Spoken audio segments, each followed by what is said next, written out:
today we'll talk about how can you fix this problem or know how you can do that on your bad biggest app. So all you have to do, so you just click here on settings.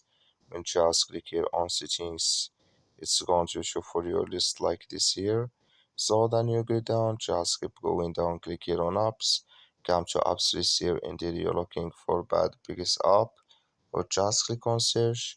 Then here add bad biggest app, just click on it here. So then it's going to take you to this list, click on force stop, then you click on OK.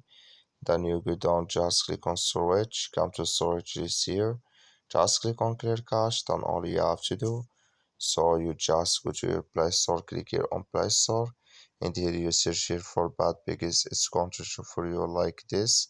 So then here it's going to show for you. If they just click on it, then it's going to work with you.